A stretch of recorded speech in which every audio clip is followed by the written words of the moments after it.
Please help me to reach 1,000 subscribers. I let her walk away without a single word. No questions. No anger. Just silence. And somehow that silence followed her longer and cut deeper than any explosion ever could. If you've ever loved someone so deeply that their betrayal didn't just hurt you, it erased parts of you, then you'll understand this story.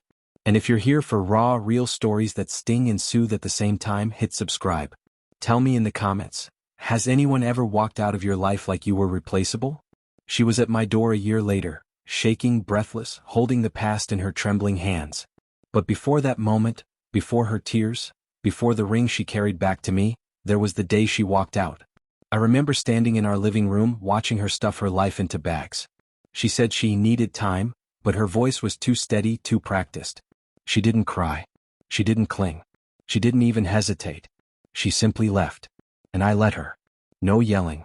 No chasing after her asking why him. No desperate what did I do wrong. Just a quiet nod and one last glance at the woman I thought would grow old with me. When she walked out, she didn't just take her clothes, she took the future I had imagined in every detail. That night I didn't rage. Didn't smash anything. Didn't drown myself in alcohol. I just sat on the edge of the bed, staring at the empty space where she used to breathe beside me. It wasn't only the betrayal that gutted me, it was the relief on her face as she left. Like loving me had been heavy. Like she'd been waiting to put that weight down. I didn't block her. Didn't message her. Didn't tell my friends the truth. I simply faded out of the world and into the quiet.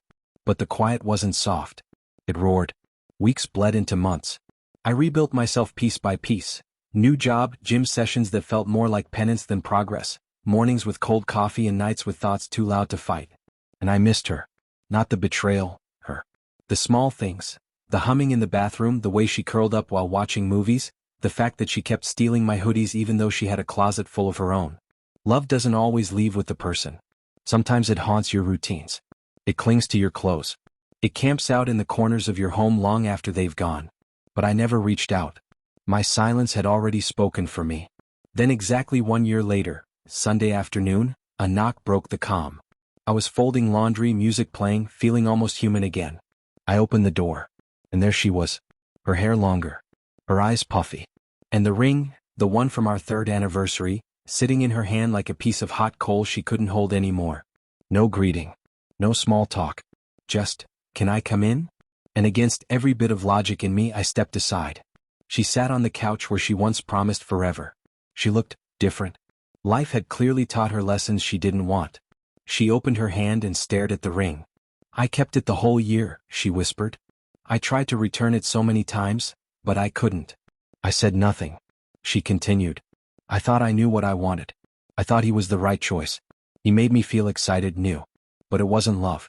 It was running away. She swallowed hard. I convinced myself you were just comfortable. Safe. Routine. I was wrong. You were home. And I walked out of it. I wanted to speak.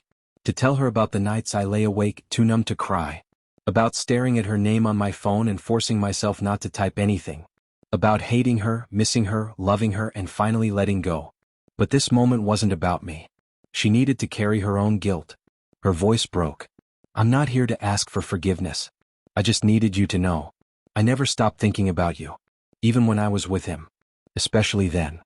She held out the ring to me with shaking hands. I brought it back, not to wear it again, but because I finally understand I didn't deserve it. For the first time, the sight of it didn't hurt.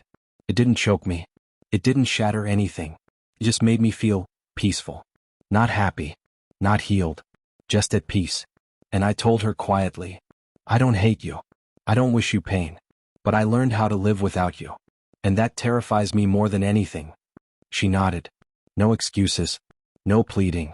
She stood up, placed the ring gently on the table like it was the last apology she had left, and walked toward the door. Before stepping out, she turned and said, You were the only real thing in my life. And I ruined it. I'm sorry. Then she left. And this time I didn't break. I didn't collapse. Didn't cry. Didn't sit with the ring all night. I just stood there in the quiet for a moment, then picked up the ring, held it briefly, and placed it in a drawer, not as a wound but as a reminder of what I survived. She came back. But the man who once waited for her, he wasn't there anymore. Some people return with regret. Some with tears. But healing rarely comes wrapped in apologies. Sometimes peace is silent.